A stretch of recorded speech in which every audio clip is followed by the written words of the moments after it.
tous, c'est Cédric et Étienne Broye de l'île Maurice. Étienne est passé à l'île Maurice pour passer quelques jours, on en a profité pour se rencontrer. C'est un investisseur en immobilier, il fait de l'immeuble de rapport et je voulais vous le présenter parce qu'il a une approche patrimoniale qui est vraiment très intéressante. Il arrive à trouver des opportunités avec du haut rendement en immobilier et il arrive à transformer, donc il trouve des anomalies de marché et voilà. Je vais commencer les questions tout de suite parce qu'il expliquera ça beaucoup mieux que moi. Alors Étienne, vas-y, commence à te présenter. On va voir d'où est-ce que tu viens, de quelle région de France et quel est ton parcours aussi professionnel? Ah, professionnel. Alors moi je suis d'Angers, donc dans le Maine-et-Loire, dans l'ouest de la France. Mon parcours quelque part il est un petit peu atypique, c'est-à-dire qu'en fait j'étais ingénieur dans le domaine de l'environnement, donc chez Veolia, ce type de société. À l'étranger, et en France je suis rentré en 2004. En 2007, après 3 ans à Paris, finalement j'ai décidé de changer de vie. Donc j'ai tout simplement décidé de créer ma boîte de conseil en gestion de patrimoine, donc sur Angers, pour des raisons je dirais personnelles, mais aussi j'ai toujours été passionné de l'immobilier, du trading aussi, c'est comme ça qu'on s'est connus. Et quelque part j'ai voulu aider mes clients à investir. Donc ma spécialité quelque part, ça a été tout naturel, c'était les immeubles de rapport. Pourquoi? Parce que j'ai commencé à investir dans un immeuble de rapport à titre personnel et je me suis aperçu que c'était vraiment très rentable. On avait des rendements de l'ordre de 8 jusqu'à 10%, des fois même 12%. Et en fait, à ce moment-là, je montais mon cabinet de conseil en gestion de patrimoine. Je me suis dit pourquoi je ne proposerais pas ça directement à mes clients. Et c'est comme ça que tout a démarré en 2007, quand on s'est installé à Angers. Et en fait, depuis l'heure, en fait, j'aime beaucoup ce que je fais. Ouais. Ça me permet de voyager aussi un petit peu, mais surtout, en fait, je commence à voir le fruit pour mes clients et pour moi-même aussi du fait de l'investissement immobilier. Donc c'est très différent. Est-ce que tu fais ça pour tes clients? Tu te spécialises dans la prospection et d'immeubles. La recherche, exactement, la recherche d'immeubles. Vas-y, je te laisse continuer. Alors le but finalement c'est, moi je suis vraiment dans la région du Maine-et-Loire pour des raisons je dirais de géographie, mais quelque part je vais chercher des immeubles, des opportunités de marché comme tu appelles ça. Moi j'appelle même des anomalies de marché. Des anomalies, en fait on va chercher des immeubles de rapport. Alors pourquoi on va chercher ça pour nos clients? Tout simplement parce que les immeubles aujourd'hui, personne n'en parle. C'est un sujet qui est vraiment assez étrange. Moi je te coupe, le jour où la première fois on m'a dit Cédric, je m'appelle Étienne, moi j'achète des immeubles. Donc Étienne il achète des énormes immeubles, c'est pas possible, il faut une quantité de cash astronomique. Et en fait, je pense qu'on est très nombreux à penser que quand on nous dit acheter un immeuble, c'est vraiment acheter une énorme résidence et que ça coûte plusieurs centaines de milliers d'euros, c'est-à-dire dans la tranche haute, voire plusieurs millions d'euros. Et la réalité, elle est tout autre. Il arrive à trouver des petites opportunités extrêmement intéressantes. Et en fait, c'est pour ça que c'est un marché qui devient accessible pour beaucoup d'entrepreneurs qui ont du cash ou des investisseurs qui ont du cash à placer. Et parce qu'on peut trouver des opportunités qui sont très peu chères. Alors voilà, moi je suis dans une région, c'est le Maine-et-Loire. On arrive à trouver des immeubles à moins de 100 000 euros.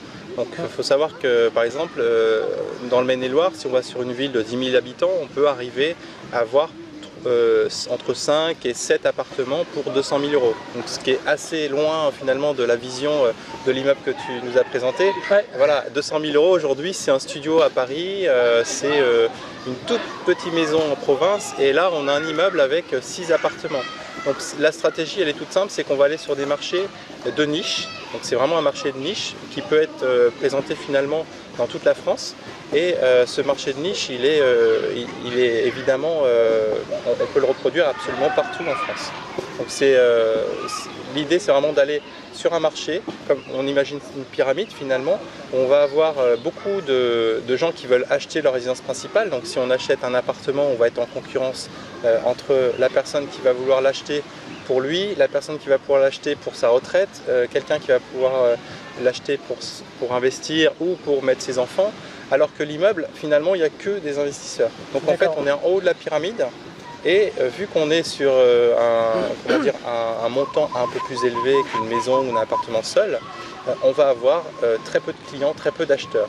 Très peu d'acheteurs finalement, et beaucoup d'offres, parce que finalement il y a pas mal d'immeubles qui sont à vendre.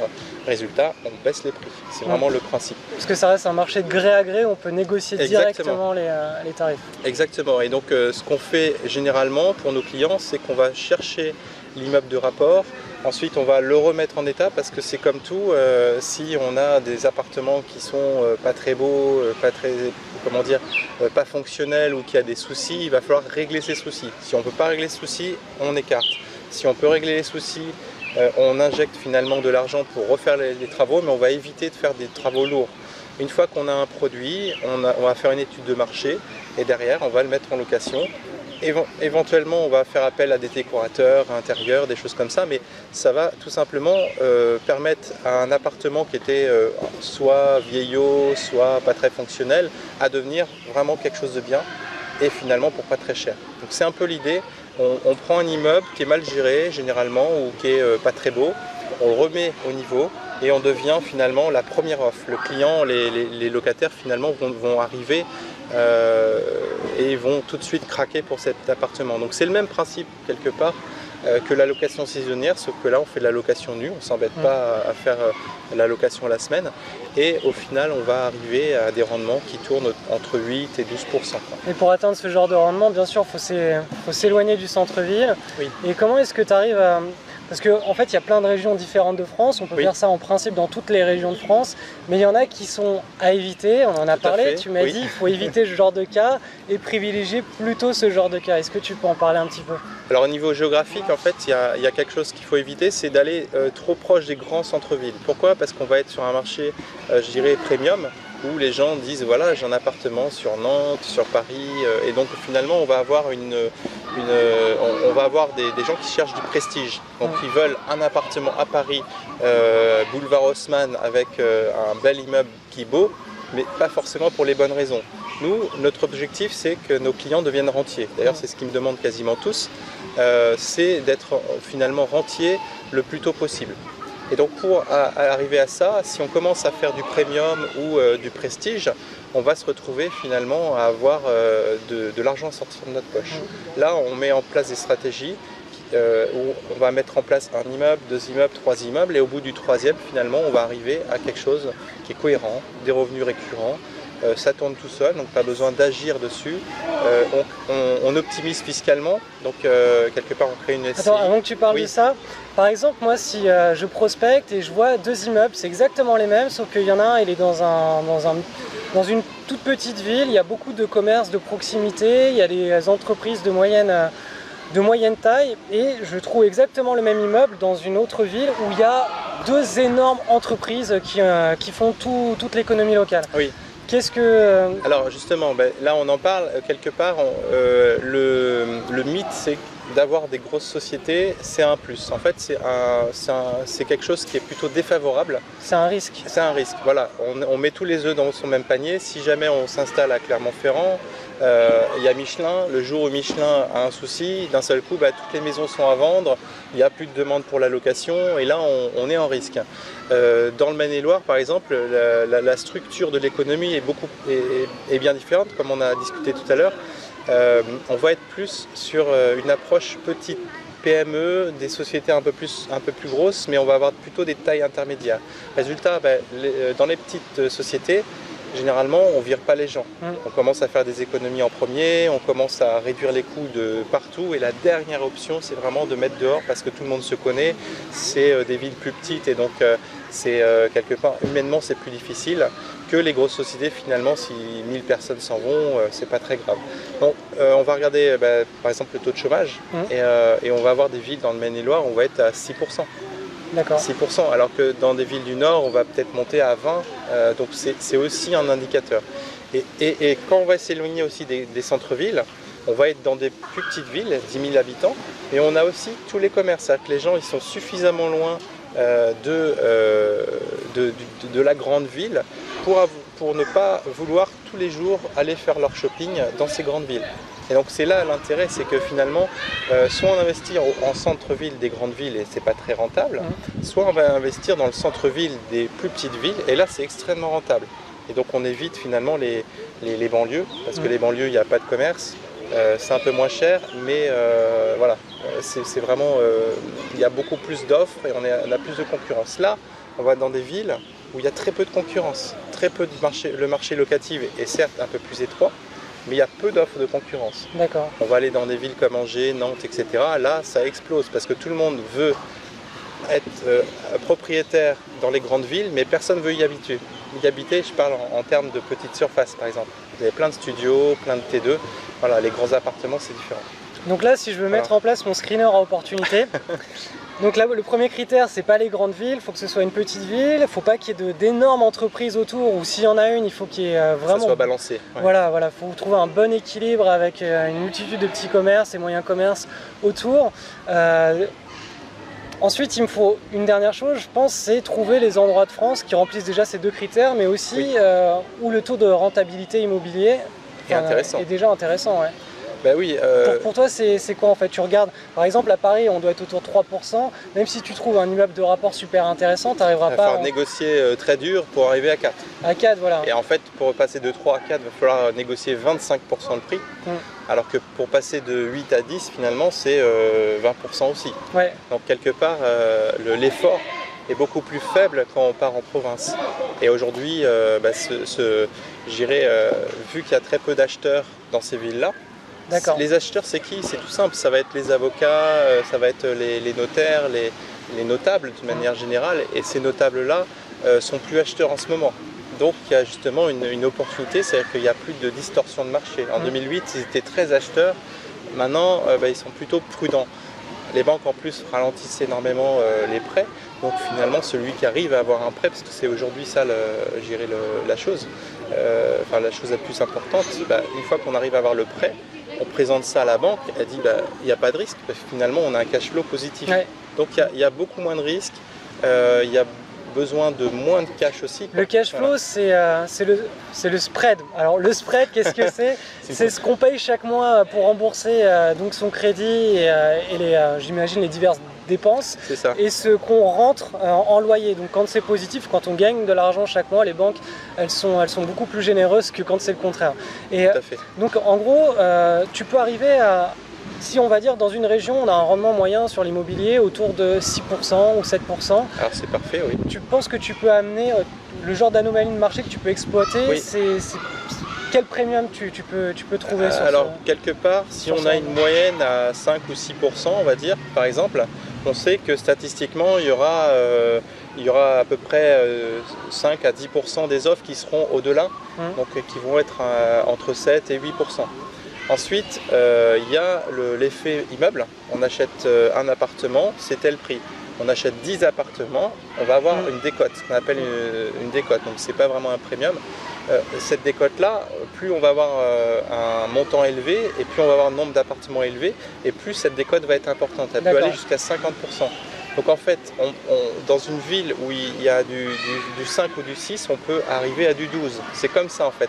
Okay. On arrive déjà, on trie la partie qui ne nous intéresse pas, mais en plus on est sur des immeubles de rapport. D'accord. Donc c'est vraiment la combinaison des deux. Résultat, sur 100 biens, il y en aura peut-être que 10 qui seront, je dirais, au-delà des pourcentages. Et sur ces 10, en fait, il y en aura peut-être un ou deux qui vont sortir de ton screener.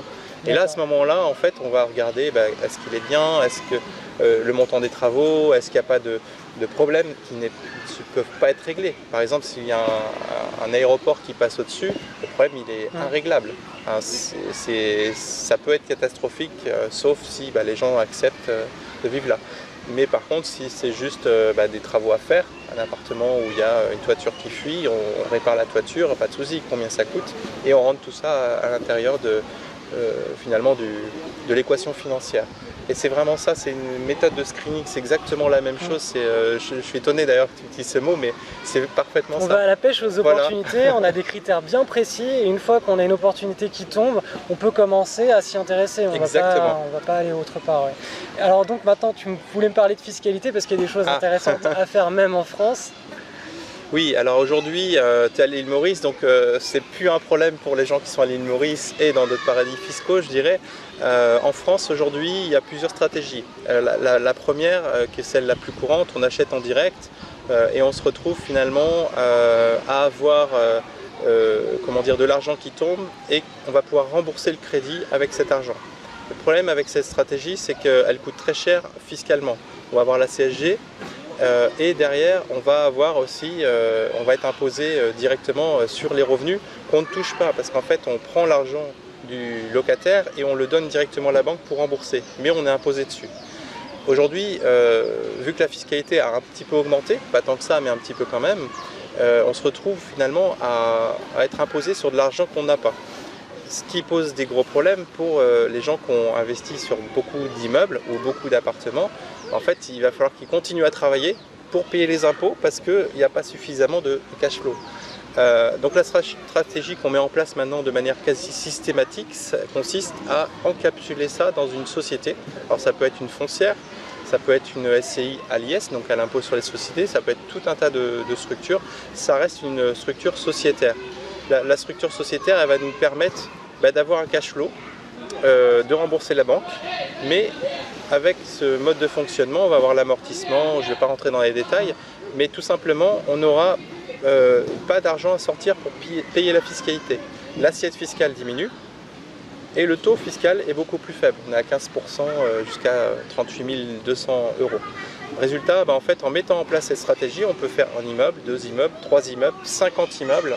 On n'aura pas 1 € à sortir si on reste dans les rendements qu'on a dit, c'est-à-dire autour de 10%. Et donc, à la fin, certes, on repaye ce qu'on aurait dû payer en impôts, mais il vaut mieux payer quand on a l'argent que payer quand on l'a pas. Voilà. Et c'est souvent le gros problème pour les acheteurs d'immeubles, c'est qu'en fait, ils achètent en direct, ils sont souvent mal conseillés. Et cette stratégie fiscale est aussi importante, voire même plus importante que la recherche du bien. On peut très bien avoir un super bien, si on n'a rien mis en place derrière, on peut se planter et avoir des problèmes. Par rapport à ça, justement, j'avais entendu dire que les notaires, il me semble que c'est les notaires, ne sont pas habitués à faire des foncières à l'IS, enfin voilà, des SCI à l'IS. Des SCI à l'IS. Alors, donc ils ne proposent pas naturellement ce genre de... Non, déjà les foncières, il y a très peu de foncières. Sur la masse de SCI, il y a peut-être quasiment 9 sur 10 sont des SCI à l'IR. C'est-à-dire, en fait, c'est comme si on était en direct. Ça ne sert à rien de le faire, sauf si on est, par exemple, des étrangers, des parfaits étrangers ou avec sa copine, etc. Et ensuite, sur le reste, en fait, il y a très peu de foncières. Il y a une partie des gens qui font en SCI et l'IS, mais c'est généralement les... Pourquoi toi tu recommandes à l'IS alors qu'il n'y a que 9%? Pourquoi tu fais partie de cette petite minorité des 9%? Parce que... Est-ce que c'est structurel? Parce que moi j'avais compris qu'en fait les notaires ne connaissaient pas cette fiscalité à l'IS ou ne pouvaient pas le faire et oui. Du coup ils n'avaient pas intérêt à conseiller ça parce que sinon ils perdaient un client, le client allait chez celui qui savait faire. C'est comme toujours, en fait il faut toujours aller chez quelqu'un qui fait les choses de manière habituelle. Si on va chez un notaire, il y a des notaires qui sont très très bons et qui vont pouvoir faire des holdings, des foncières ou des CLIS, aucun problème. D'autres vont faire des SCI à l'IR et n'ont pas forcément très bien savoir faire les SCI. Voilà, après en général ça se passe bien pour les SCI, mais quand on rentre dans les holdings, etc., c'est plus un travail d'expert comptable. D'accord. Donc en fait c'est un petit peu segmenté comme ça. Plusieurs professions sont un petit peu complémentaires. Et donc l'idée c'est vraiment de travailler avec quelqu'un qui sait faire. Avec un expert, voilà, vraiment, qui a déjà fait ça. Voilà. C'est son métier. D'une manière générale, s'il l'a fait 10, 15, 20 fois, il va avoir toutes les problématiques et donc il va penser directement à ce qui est la bonne solution et il va avoir une vision très long terme. Donc c'est pour ça qu'on choisit généralement des vieux comptables. D'accord. Pas trop vieux parce qu'après ils ont du mal à se mettre... voilà, mais généralement ils traitent très bien ce genre de projet. Mais ce qui est l'idéal, c'est vraiment d'avoir un notaire, un expert comptable, un avocat fiscaliste qui a besoin. Et dès le moment où on a plusieurs professionnels, ça coûte plus cher. Mais en fait, ils se mettent ensemble et ils se corrigent mutuellement. Si on fait tout confiance à une seule personne, on risque d'avoir un problème. D'ailleurs, c'est ce que je pratique aujourd'hui. Jamais je fais les SCI. Mon travail se limite à la recherche. l'accompagnement, etc. Mais au final, c'est le professionnel qui va pouvoir faire les montages parce qu'il y a toujours des choses qu'on ne sait pas. Ok, voilà. Donc alors si on veut en savoir plus sur tout ça, où est-ce qu'on peut retrouver, je sais pas moi, des articles ou des vidéos? Alors, où est-ce que tu as des formations en rapport Alors moi j'ai un blog qui s'appelle Indépendance Financière, que tu connais. J'ai tout un tas de formations sur un site qui s'appelle immobilier-o-rendement.fr. Aujourd'hui j'ai plusieurs formations, donc une sur les immeubles de rapport, une sur la fiscalité, et j'ai aussi des simulateurs qui permettent de calculer la fiscalité de manière beaucoup plus rapide sur le long terme, sur les 15 ou 20 ans. Voilà, et là je suis en train actuellement de travailler sur une formation qui va permettre de sélectionner, donc de faire ton screening. J'ai pas encore trouvé le nom, mais je pense que je vais le trouver justement avec toi, grâce à toi. Voilà, c'est vraiment une méthode de screening qui dit voilà, on va faire la méthode de Pareto 80-20, donc on va faire le minimum d'efforts pour trouver les immeubles les plus potentiellement intéressants pour nous, et à la fin on va voir les 2, les 3 plus intéressants, et on va les passer au peigne fin pour savoir tiens, celui-là, moins de travail, plus de performance, donc je vais aller vers lui. Donc c'est vraiment en fonction, je dirais, de son histoire personnelle. Personnellement, moi, je préfère des immeubles sans travaux. Il y a moins de soucis, il y a moins de problèmes potentiels, donc des choses qui ont été rénovées mais qui ne sont pas très belles. D'autres vont préférer des travaux lourds parce qu'ils vont pouvoir défiscaliser. En même temps, avec une méthode d'optimisation, on peut se passer de cette méthode-là. Voilà, ça va dépendre vraiment de chaque personne, de son fort intérieur, du temps qu'il est prêt à passer. Mais avec ces méthodes-là que je suis en train de développer, l'idée c'est vraiment de ressortir ces immeubles et de les valider. Voilà. Ok, bon super, merci beaucoup Étienne pour ce partage. Il a vraiment livré toute sa stratégie autour de l'immobilier, donc des immeubles à haut rendement. Donc si vous voulez en savoir plus, allez jeter un coup d'œil sur son site, il y a plein d'infos très intéressantes. Et puis quant à nous, on se retrouve dans une prochaine vidéo. Je vous dis à bientôt. Bye bye. Au revoir.